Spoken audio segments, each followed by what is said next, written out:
Hello everybody, Brad Johnson here, and in this video I'm going to be channeling Adronis, and Adronis is going to be talking about clustered Earths.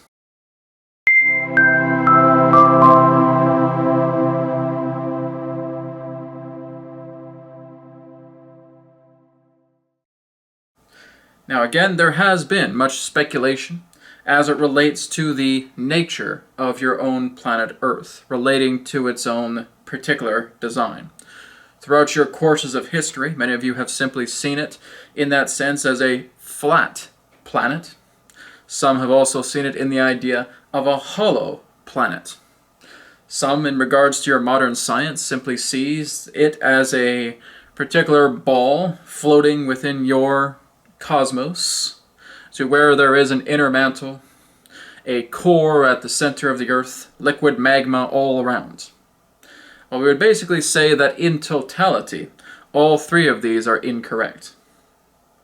Now, the whole idea really, as it relates to your Earth, is that it functions as a clustered form. And what we mean by that is that Earth herself would represent that no more different than a spherical honeycomb. And so the spherical honeycomb contains vaults.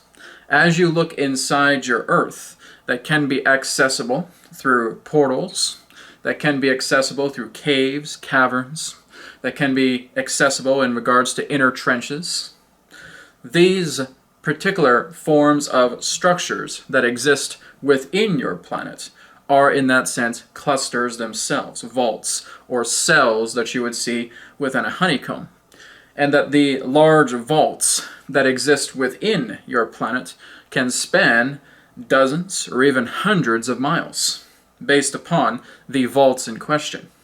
And so, as we have talked about before, is that there are inner Earth civilizations that exist within your own interior of your planet, and have been for millions and millions of years.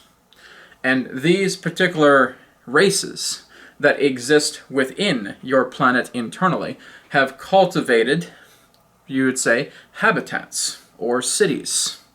And that these cities, again, can span for miles and miles. That the inner Earth civilizations, relating to their technology, is highly advanced.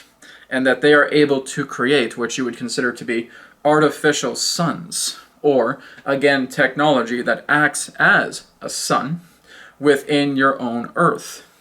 This can be done through crystal technology. This can be done through holographic technology. This can be done in that sense relating to advanced plasma technology. And so again, it acts as a star within their own particular domain internally through the Earth. One particular example that this conduit has shared with you all relates to that of the Delphi. And that the Delphi themselves, that when you actually look into their own space, it looks very similar to your land of Sweden. That you're actually looking on and you see acres and acres and acres of land throughout the distance, and it would be of no difference as if you were looking upon your own surface and seeing all of this land of Sweden spanning out for miles and miles. Well, the same goes for the Delphi in that particular way, is that it is space that continues to expand and span itself out for miles in any direction. So, this is all done through a honeycomb, a clustered Earth. Now, basically looking at that idea of a clustered planet, the cluster does not only relate to the idea of its architecture as it relates to its own, shall we say, internal design, to where other civilizations exist internally throughout your planet, and it is much more compliant to fourth density from within your planet than it is upon the surface. Simply because the aspect of the fourth density aspect within the interior of your planet is much more technological in that sense. So there is, shall we say, technological, vibrational, shall we say, mechanics that actually allow certain spaces within your own internal planet to act within a fourth density matrix. Now again, not all of the areas within the interior of your Earth are fourth density, but there are some based upon, again, the technology available to allow that to take place. Again, this can be generated by crystals. This can be generated by, again, other particular forms of quantum technology apparatus. Quantum technology mechanics. But again, what is also very unique as it relates to the clustered Earths is that it is just that. There are countless other Earths that are intersecting with your own plane at specific intervals based upon dimensional orbits. And so, this is why some of you have witnessed some of these videos as it relates to seeing cities in the sky, or again, seeing as if other people are dressed quite strangely, as if they came from another dimensional Earth, or again, people who have gone through what you would know as time disturbances, time veils, where they basically may just walk along a path, all of a sudden they may feel a bit of a dizzy spell, and then they come out of that dizzy spell and realizing that as they look upon their own calendar or their own watch, that many hours or days or months or even years may have passed by. And so again, this is what happens with situations relating to missing people that may exist throughout your national parks, for example, to where certain people go missing and they cannot really explain what is going on. Now, we would say there are several anomalies that take place during such occurrences, but one of these particular anomalies would represent the idea of, shall we say, bleed-throughs, of dimensional veils created through other clustered Earths that intersect with each other at specific intervals. So again, you may see cities in the sky. You may see access to other particular, shall we say, countries that exist on other Earths, and you're basically looking at this like a doorway. And that has to do with the dimensional orbit of other clustered Earths.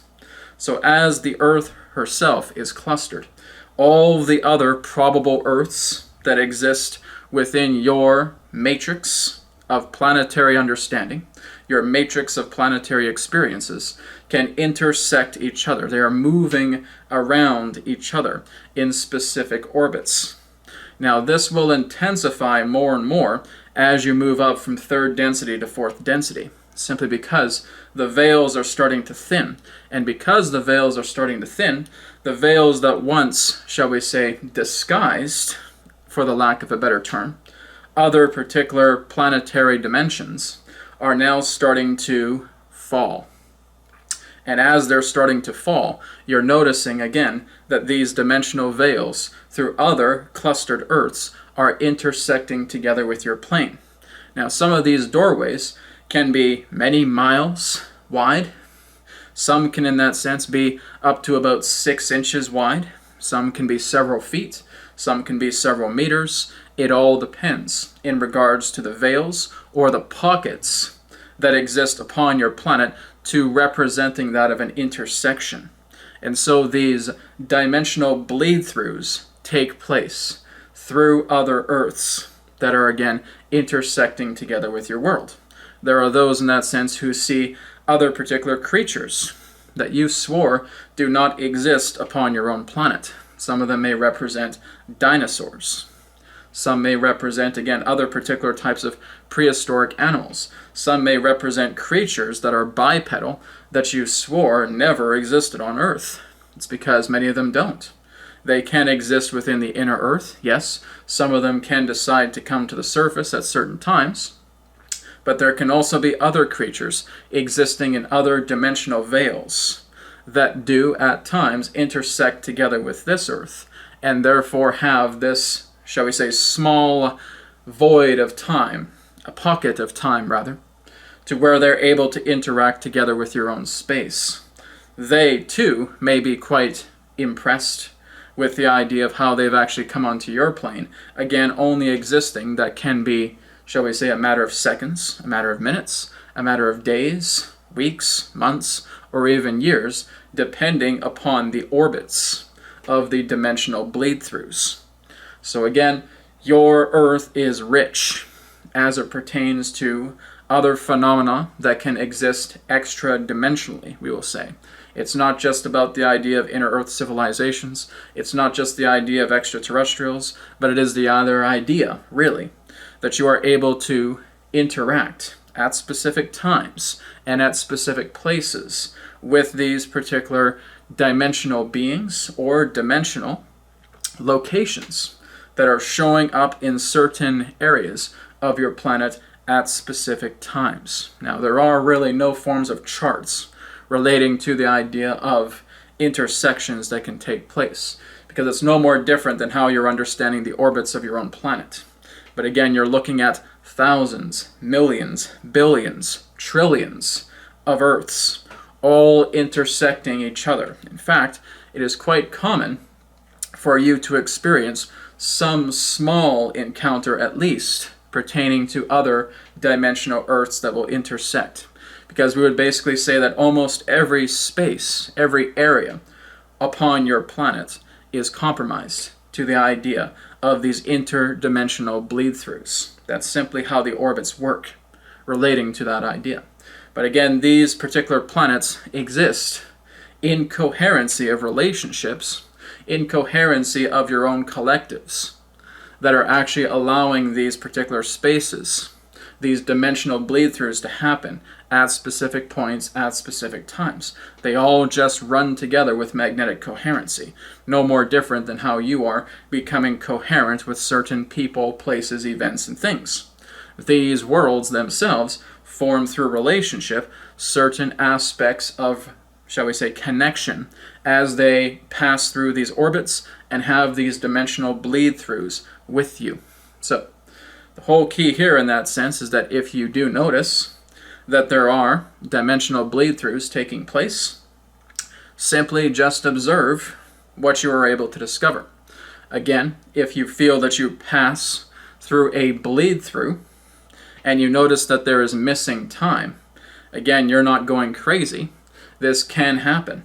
This can be the idea where you may notice that you have been gone for hours, days, weeks, months, or even years at a time. And so again, it's not something that you are, shall we say, making up in your own head. These are actual occurrences.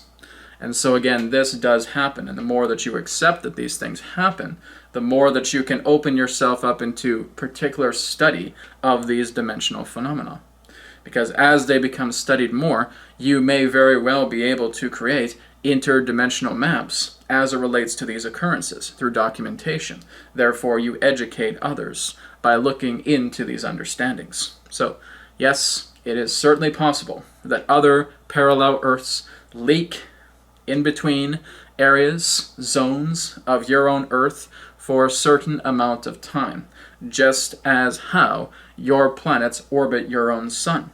These dimensional Earths orbit each other at specific intervals, and these, therefore, are the clustered Earths, working together through these pockets of time, of space, of dimension, that will, in its own way, create these particular portals, these bleed-throughs, that you can therefore experience, and that you can therefore document as you accept these phenomena as they are happening.